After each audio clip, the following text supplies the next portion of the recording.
नमस्कार, मैं पंकज प्रसून। दोस्तों, झारखंड की राजनीति में एक सोशल इंजीनियरिंग चल रहा है और इस सोशल इंजीनियरिंग को समझने के लिए यहाँ के समाज को समझना होगा, क्योंकि कुछ कन्फ्यूज़न है। कन्फ्यूज़न इसलिए कि मैं जो कह रहा हूँ आप जोड़ते चलिए। 26% आदिवासी हैं झारखंड में, 12% दलितों की आबादी है, तो 26 और 12 हो गए 38। माना यह जाता है कि 15% के आसपास मुसलमान हैं, तो 38 और 15 हो गए 53%। इसके अलावा दो तबके और हैं, सवर्ण और ओबीसी।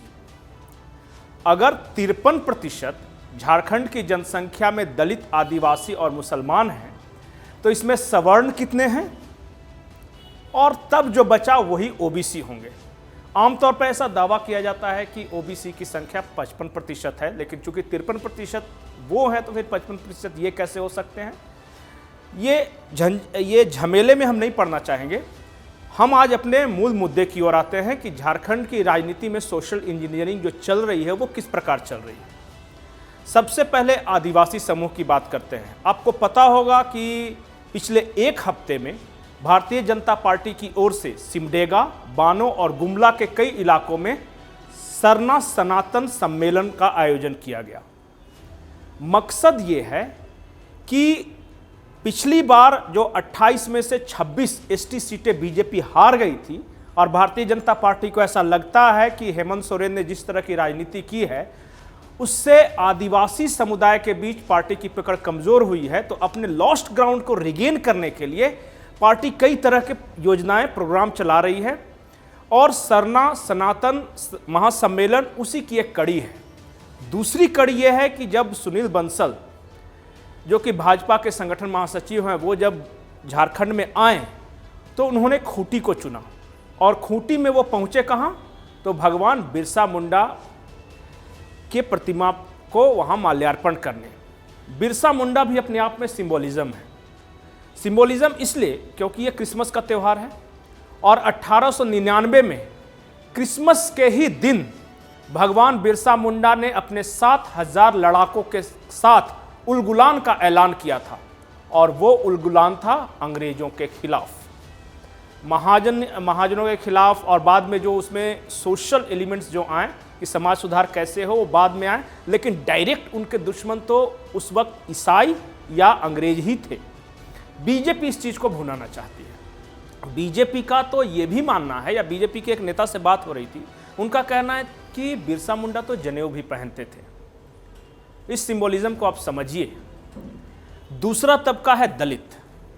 मैं दलित वर्ग के देख रहा था तो यहां उनकी आबादी 12% है, मैंने बताया, और जो सीटें दलितों के लिए आरक्षित हैं उनमें से पिछले चुनाव में झारखंड मुक्ति मोर्चा के हिस्से सिर्फ 2 सीटें आई थी, लातेहार और जुगसलाई। इसके अलावा एक सीट जो चतरा की सीट थी वो सत्यानंद भोक्ता आरजेडी से जीते थे और बीजेपी ने 6 सीटों पे जीत दर्ज की थी। ये देवघर, जमुआ, चंदन कियारी, सिमरिया, छतरपुर, लातेहार, माफ कीजिएगा ये वो सीटें, देवघर, जमुआ, चंदन कियारी, सिमरिया, छतरपुर और कांके, ये 6 सीटों पर बीजेपी को जीत हासिल हुई थी। भारतीय जनता पार्टी को ऐसा लगता है कि झारखंड का दलित समुदाय जो 12% जिसकी आबादी है वो आज भी बीजेपी के साथ है और हेमंत सोरेन के कार्यकाल में जो भी दलित उत्पीड़न की घटना हुई और उसे जिस तरह अमर बाउरी के नेतृत्व में भाजपा के 6 दलित विधायकों ने जिस तरह का मुद्दा बनाया, आपको आने वाले दिनों में दलितों की बस्तियों में भारतीय जनता पार्टी के नेताओं का प्रवास कुछ और देखने को मिलेगा। इसकी संख्या बढ़ने वाली है। अब तीसरी बिरादरी, मैं मुसलमानों और सवर्ण की बात इसलिए नहीं करूंगा क्योंकि इन दोनों के बारे में लगभग हर पार्टियों की राय है कि इनका वोट पहले ही से डिसाइड है कि ज़्यादा कहाँ जाएगा ये पता है। बहुत ज़्यादा मेहनत करने पर अगर 1-2% का फ़र्क आ जाए तो इसके लिए बहुत ज़्यादा एनर्जी, बहुत ज़्यादा संसाधन वो खपाने के मूड में नहीं है। हर किसी को लगता है कि मुसलमान जो हैं वो महागठबंधन की ओर जाएंगे और सवर्णों की एक बड़ा तबका जिस तरह की राजनीति मुख्यमंत्री हेमंत सोरेन ने की है उसके बाद एनडीए की तरफ जाने की उम्मीद है, ऐसा मानकर चला जा रहा है। हालांकि जनता का मूड चुनाव के दौरान क्या होता है, लेकिन अभी जो सोशल इंजीनियरिंग की बात करें उसकी मैं बात कर रहा हूँ कि दोनों ओर से ये मान के चला गया। अब जिस तबके को लेकर सबसे ज़्यादा खींचतान है वो है ओबीसी। ओबीसी की आबादी कितनी है, इस झमेले में पड़े बिना जो ओबीसी की प्रमुख जातियां हैं, चाहे वो कुर्मी महतो हैं, यादव हों, साव, तेली, बनिया, मारवाड़ी, कुछ भी, इन सबको मिला के एक बहुत बड़ा वोट बैंक है। और इनमें से मारवाड़ी, साव, तेली, बनिया या छोटी छोटी जो जातियां हैं, उनका ज़्यादातर झुकाव अब तक आमतौर पर भारतीय जनता पार्टी की ओर रहा है।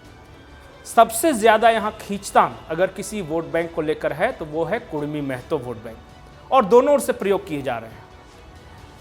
चाहे वो भाषा को लेकर जो आंदोलन हुआ, या फिर 1932 में खतियानी गैर खतियानी का आंदोलन है, या फिर कुर्मी को एसटी का दर्जा देने की मांग, ये दोनों ओर से प्रयोग जारी हैं। और देखना यह है कि कुर्मी मतों का जो बड़ा भाग किसके हिस्से में पड़ता है।